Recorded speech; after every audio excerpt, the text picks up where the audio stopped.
बिस्मिल्लाहिर्रहमानिर्रहीम। अस्सलामु अलैकुम डियर स्टूडेंट्स। आज हम चैप्टर नंबर 1 की एक्सरसाइज 1.1 स्टार्ट करेंगे। इससे पहले हमने लेसन नंबर 1 में इसकी कुछ बेसिक डेफिनेशंस की और हम उन्हीं बेसिक डेफिनेशंस को साथ लेके चलेंगे और फिर हम इसकी एक्सरसाइज करेंगे। आप जब एक्सरसाइज करने लगें तो साथ अपने बुक भी रख लें, क्योंकि मैं जो क्वेश्चंस ले रहा हूँ वो सारे आपकी बुक से ही उठा रहा हूँ, टेक्स्ट बुक्स जो आपकी क्लास 7th की है। उसमें से मैं कोशिश करूँगा कि मैक्सिमम पार्ट्स करूँ, लेकिन जो सिंपल या जो रिलेटेड क्वेश्चंस होंगे, जो रिलेटेड पार्ट्स होंगे प्रीवियस क्वेश्चंस के, तो वो मैं आपके लिए छोड़ूंगा। जैसे हम क्वेश्चन नंबर 1 करेंगे। क्वेश्चन नंबर 1 का पार्ट नंबर 1 ये कहता है कि मीन्स के A is the set of positive integers between 5 and 9। ये सेट को रिप्रेजेंट करने के वेज होते हैं। जैसे ये जो आपको एक स्टेटमेंट मिलती है वर्ड्स में, इसको हम डिस्क्रिप्टिव फॉर्म कहते हैं और इसको हमने शो करना होता है। तो इसके और 2 वेज भी हैं जिससे हम इनको शो करते हैं। जैसे हम इसको एक सेट की फॉर्म में भी लिखते हैं और एक उस सेट की फॉर्म को टेबुलर फॉर्म कहते हैं, और एक और फॉर्म होती है जिसको सेट बिल्डर फॉर्म कहते हैं। लेकिन क्योंकि आपका बेसिक है तो आप सेट बिल्डर फॉर्म में तो अभी नहीं कर रहे, आप इसको टेबुलर फॉर्म में करेंगे। तो हम इस स्टेटमेंट को देखते हुए इसको टेबुलर फॉर्म में लिखेंगे। यहाँ पे उसने पहले मेंशन कर दिया जो सेट है उसको आपने ए से रिप्रेजेंट करना है, और आपको मैंने बताया था वो बेसिक है और वही यूज़ हो रहा है जो हमने लेक्चर नंबर 1 में की हैं सारी चीज़ें। जैसे मैं ए लिख रहा हूँ तो कैपिटल लिख रहा हूँ। मैंने आपको बताया था कि सेट को रिप्रेजेंट करने के लिए आप कैपिटल लेटर यूज़ करते हैं।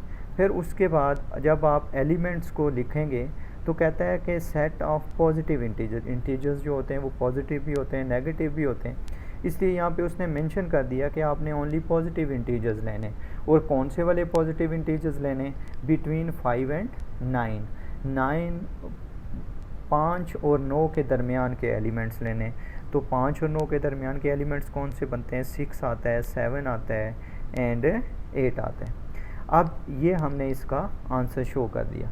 यहाँ पे ये इसके आंसर्स आ गए 5, 6, 7 एंड 8। ये जो फॉर्म शो किया है, जब आप इसको कर्ली ब्रैकेट में क्लोज करते हैं, जो एलिमेंट्स हैं उनको शो करते हैं और उनके दरमियान में कामा यूज़ करते हैं, तो ये जो फॉर्म आती है इसको हम टेबुलर फॉर्म कहते हैं।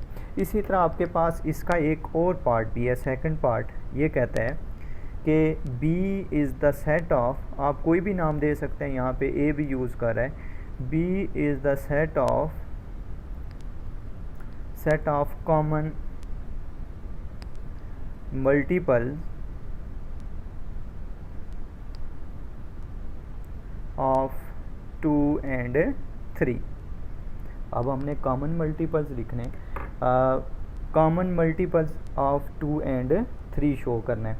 अब हम 2 और 3 के कॉमन मल्टीपल्स, एक तरीका ये है कि आप इसमें से सेट 2 के कॉमन, पहले 2 का टेबल लिख लें एक सेट में और एक सेट में आप 3 का टेबल लिख लें, और फिर उनमें से जो जो कॉमन नंबर्स आते जा रहे हैं आप क्या करें, उनको एक सेट की फॉर्म में लिख लें। और दूसरा वे ये है कि हम इसको 2 और 3 को अगर आप देखें तो जैसे 2 के टेबल पे जाएं तो आप 2 2s are 4, 2 3s are 6, 8, then 10, 12। तो इसी तरह अगर आप 3 का देखें तो वो आ जाएगा 3, 6, 9, 12। तो ये इनके जो कॉमन जो मल्टीपल्स आएंगे वो नंबर्स आएंगे 6 का टेबल जो आएगा, जो 6 का, जैसे आप 6 2 पे भी आ रहा है, 3 पे भी आ रहा है। सेम अगर आप 9 देखें तो 9 6 के टेबल पे तो नहीं आता, 9 में कॉमन आ रहा है। इसी तरह अगर आप 12 देखें तो वो 3 पे भी आ रहा है, 2 पे भी आ रहा है। तो जो 6 का टेबल आ रहा है ना, ये वो तमाम उसके जो कॉमन मल्टीपल्स आ रहे हैं। तो हम इसको लिखेंगे B इज़ इक्वल टू, आपके पास आ जाएगा 6, 12, 18, 24। अब हम बाकी तो लिख नहीं सकते, इसलिए अप टू सो ऑन करके इसकी ब्रैकेट क्लोज कर लेंगे। सेम आपने इसका थर्ड पार्ट आपने देख लेना है। C is the set of factors of 66, आपने उसके फैक्टर्स लिखने, ये आप क्लास 6 में पढ़ के आ चुके हैं। सेम आपके पास क्वेश्चन नंबर 2 है। स्टेटमेंट मैं लिखूंगा नहीं, उसका स्टेटमेंट्स मैं बोलता जा रहा हूँ और क्वेश्चन जो होंगे वो मैं सॉल्व कर दूँगा उसमें से। जैसे कहता है कि for each of the following sets describe the set by listing all its element. कहता है कि आपके पास ये जितने भी सेट्स दिए हुए हैं इनको आपने डिस्क्राइब करना है set by listing of its element, कि आपने उन सेट्स को लिखना है कि वो क्या है। और उसमें मतलब जैसे इसका एक पार्ट है क्वेश्चन नंबर 2 का फर्स्ट पार्ट, कहता है कि set P equal to names of the days of the week. तकरीबन सभी बच्चे जानते होंगे डेज़ कौन से हैं और आपने उनको लिस्ट में लिखना है, लिस्ट की फॉर्म में, मींस कि आपने एलिमेंट्स की फॉर्म में सभी डेज़ के नाम लिख लेने हैं। जैसे मैं यहाँ पे 2-3 लिख लेता हूँ। मंडे, आप लिखेंगे ट्यूसडे, बाकी बीच वाले लिख लेंगे और लास्ट पे मैं जाके इसके लिख लेता हूँ बाकी। ये आपके पास आ गए इसके नाम। बाकी पार्ट्स भी इसी तरह। इसका सेकंड पार्ट है कलर्स ऑफ ए रेनबो, और थर्ड आ जाएगा odd numbers between 10 and 26। Odd numbers कौन से होते हैं? जो नंबर्स 2 पे डिवाइड नहीं होते वो नंबर्स आपके पास ऑड नंबर्स आते हैं। बिटवीन 10 एंड 26, बिटवीन का कॉन्सेप्ट मैंने आपको क्वेश्चन नंबर 1 के फर्स्ट पार्ट में दे दिया। इसी तरह क्वेश्चन नंबर 3 में कहता है, क्वेश्चन नंबर 3 का एक ही पार्ट है। क्वेश्चन नंबर 3 में कहता है कि if A is equal to 1 2 3 4 and 5, then number of elements in set A। तो number of elements in set A हम लिखेंगे n of A is equal to number of elements. Set के अंदर काम में जब बीच में आता है तो वो एक एलिमेंट काउंट होता है। तो यहाँ पे अगर हम इसमें काउंट करें तो 1 2 3 4 and 5, there are 5 elements in set A। तो ये इसको शो करने का तरीका है। बाकी हम इसी तरह क्वेश्चंस बाकी भी करते जा रहे हैं। बाकी आपने जब आगे क्वेश्चन नंबर 4 करना शुरू करें तो उससे पहले आपको ये तमाम जो डेफिनेशंस हैं, proper, improper, subset, improper subset, ये आपको आनी चाहिए। क्वेश्चन नंबर 4 में ये कहता है कि एक सेट दिया हुआ है, सेट को रिप्रेजेंट 3 सेट दिया हुआ है। U इज़ इक्वल टू 1 2 3 4 5 10 तक, 1 2 3, आगे मैं इसकी सीक्वेंस लास्ट पे एंड पे 10 लिख लेता हूँ। इसका मतलब है कि ये स्टार्ट हो रहा है 1 2 3 और अप टू 10 जा रहे हैं। तो जो मिडल में इसके नंबर आ रहे हैं वो ये 1 2 3 से ही सीक्वेंस चल रही है। जैसे इसके बाद 4 5 6 7 8 ही आएगा। ये आपके इसलिए कर रहा हूँ ताकि आपको ये अंडरस्टैंडिंग हो। इसके बाद जब भी क्वेश्चन आए इस तरह के तो आप उसको लिख सकें। 1 2 3 4 5 6 एंड 7। आप इसको यूँ भी लिख सकते हैं 1 2 3 अप टू 7।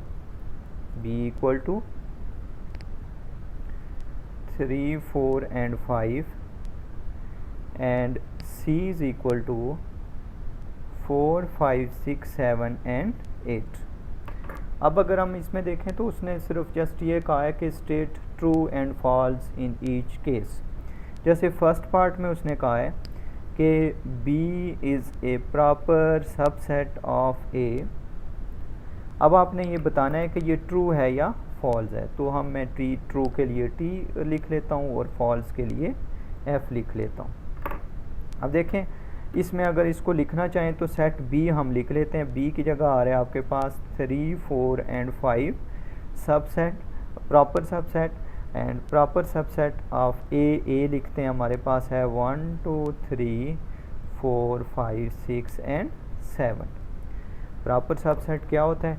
आपके पास प्रॉपर सबसेट ये होता है कि आपका जो लार्जर सेट है, मीन्स के जो उसी में से कोई सेट अगर आ रहा है तो वो आपके पास उसका प्रॉपर सबसेट हो जाएगा।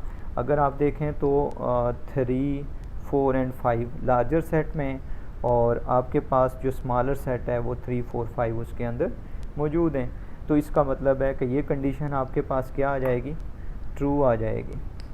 सिंपल इट इज़, ठीक है। इसी तरह आपके पास वो ये कह रहा है कि इसके सेकंड पार्ट में कहता है कि C is a proper subset of A। अब आपने बताना है कि ये ट्रू है या फॉल्स है। अगर C is a proper subset of A देखें तो C हमारे पास है 4, 5, 6, 7 एंड 8। अगर A देखें तो 1, 2, 3, 4, 5, 6, 7। अब यहाँ पे 4 भी है, 5 भी है, 6 भी है, 7 भी है, पर 8 जो है वो C जो स्मॉलर सेट है वो एक ऐसा एलिमेंट उसके अंदर 8 आ रहा है जो सेट A में मौजूद नहीं है। इसलिए अगर हम इसमें से ट्रू या फॉल्स में से हम लेंगे तो ये कंडीशन क्या हो जाएगी, फॉल्स हो जाएगी, इसलिए कि यहाँ पे एक एलिमेंट 8 ऐसा है जो सेट A के अंदर मौजूद नहीं है। सेम ऐसे ही हम क्वेश्चन नंबर 5 करेंगे। क्वेश्चन नंबर 5 में कहता है कि अगर आपके पास given set A equal to 2, 4, 6 and 8 and B is equal to, अब देखें यहाँ पे उसने कहा है इवन नंबर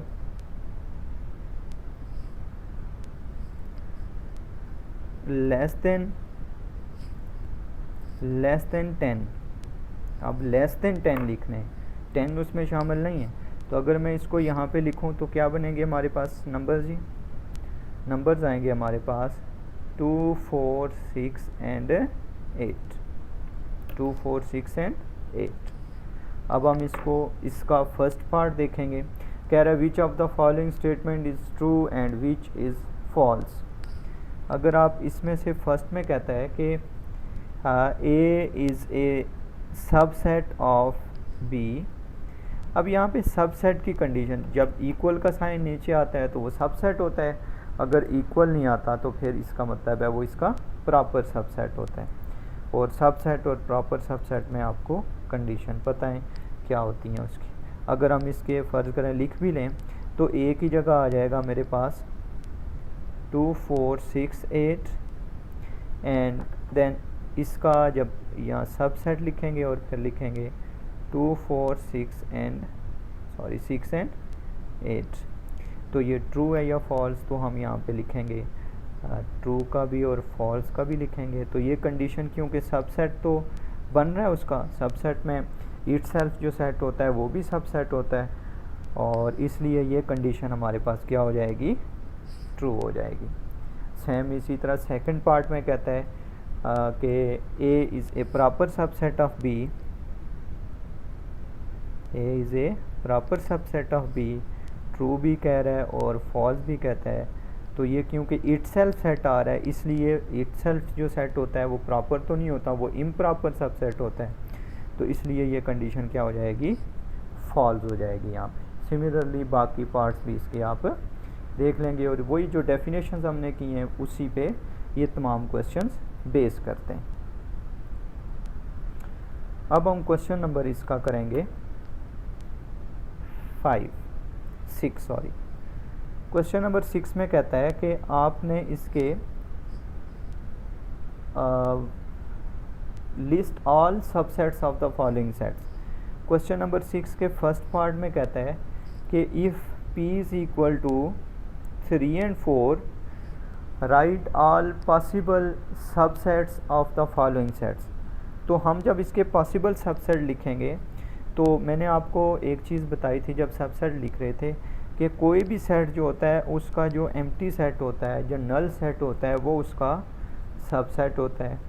फिर उसके बाद हम ये कर रहे हैं कि इसके एलिमेंट्स को पहले सेपरेट 1 बाय 1 लिया जाता है, फिर अगर 2 या 2 से ज़्यादा हैं तो फिर उनका पेयर लिया जाता है 2 का, फिर जब 2 का पेयर ख़त्म होता है तो फिर 3 का लिया जाता है। एक बात याद रखेंगे कि इसमें रेपिटिशन नहीं आनी चाहिए। जैसे आप लिख रहे हैं ए बी लिख रहे हैं और फिर आप बी ए बी लिखें तो वो गलत हो जाएगा, उसमें रिपीट नहीं होने चाहिए नंबर्स। तो इसमें हम लिखेंगे 3 एक सिंगल एलिमेंट, 4 1 में ख़त्म हो गए। अब ये नहीं कर सकते कि आप 4 लिखें और फिर उसके बाद 3 लिख लें, सेम आप लिखेंगे यहाँ पे 3 एंड 4 जब आप रिपीट में लिखते हैं। इसमें आप चेक भी कर सकते हैं कि आपने नंबर ऑफ़ जो इसके पॉसिबल सबसेट्स हैं वो कितने बन सकते हैं। तो इसका फॉर्मूला मेरे पास होता है, हम लिखते हैं 2 की पावर n। n रिप्रेजेंट करता है नंबर ऑफ़ एलिमेंट्स को, कितने नंबर ऑफ़ एलिमेंट्स 1 एंड 2। तो 2 की power 2 which is equal to 2 multiply by 2 equal to 4 के। तो नंबर ऑफ़ एलिमेंट्स कितने पॉसिबल सबसेट बनने चाहिए जी 4। तो ये अगर आप देखें तो 1 2 3 एंड 4 पॉसिबल सबसेट्स आ गए। इसी तरह हम इसका एक और पार्ट करेंगे जिसमें नंबर ऑफ़ एलिमेंट्स थोड़े से ज़्यादा ले लेंगे। लेट्स सपोज कि हमारे पास सेट है Q इज़ इक्वल टू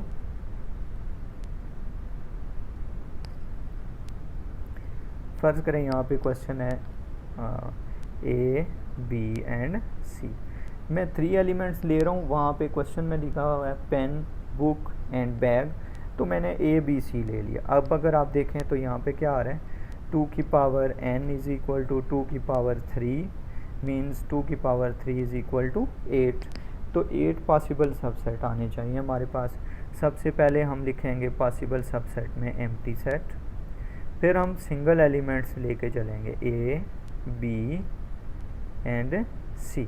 अब हम पेयर लेंगे 2 का A B, पहले हम A के साथ B ले लिया, फिर A के साथ C ले लेंगे, फिर आपके पास आ जाएगा B के साथ C। अब हम दोबारा से C के साथ B नहीं लिख सकते, वो रिपीट हो जाएगा। हमारे पास आ गया B एंड C। अब 2 का पेयर ऑलमोस्ट ख़त्म हो गया, A B A C and B C, and then आपके पास आ जाएगा A B एंड C।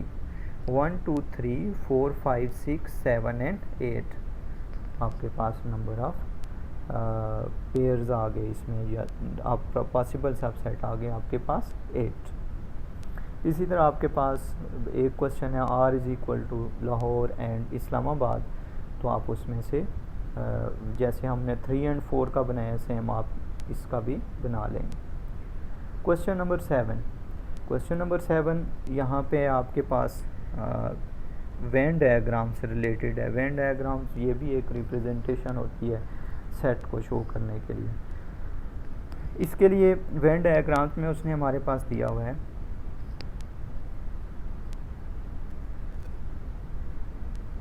ये एक रिप्रेजेंट करते हैं इसको, ये होल जो होता है ये यूनिवर्सल सेट होता है और इसके अंदर एक सेट हमें दिया हुआ है A और फिर उसके एक और जो उसका स्मॉलर सेट है वो हमें दिया हुआ है B। अब अगर आप देखें तो उसमें बुक में से देखेंगे तो उसमें लिखा हुआ है O P Q R S and T और यहाँ पे दिया हुआ है L M एंड N। तो पहले तो हम इसके सेट लिखेंगे कि इसके सेट क्या होंगे। तो मैं लिखूँगा A इज़ इक्वल टू, अब क्योंकि ये जो बड़ा लार्जर सेट है उसी के अंदर स्मॉलर सेट भी है, तो अगर उसी के अंदर स्मॉलर सेट है तो इसका मतलब है वो एलिमेंट्स भी इस लार्जर सेट के एलिमेंट होंगे। तो मैं इसको लिखूँगा O P Q R S T L M and N। इसको अरेंज करके भी लिखा जा सकता है और अगर आप ऐसे भी शो करेंगे तो इससे कोई फ़र्क नहीं पड़ेगा। इसी तरह B अगर आप देखें तो B सेट हमारे पास है L M एंड N। पहले हमने इसके एलिमेंट्स को लिख लिया। अब उसने एक पार्ट, ये तो फर्स्ट पार्ट था, इसका सेकंड पार्ट उसने कहा है कि is a proper subset of B। साथ में उसने कहा है आप इसको एक्सप्लेन भी करें। अब अगर हम देखें तो A प्रॉपर सबसेट कैसे हो सकता है।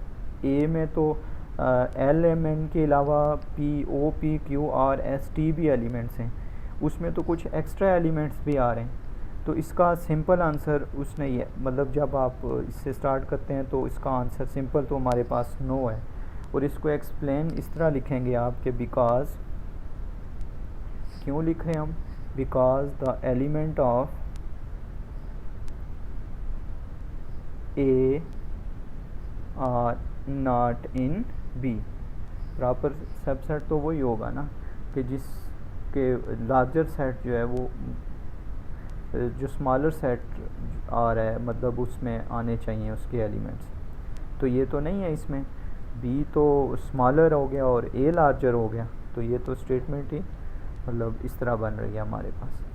सेम इसी तरह क्वेश्चन नंबर 8 वो आप खुद से ट्राई करेंगे इसमें।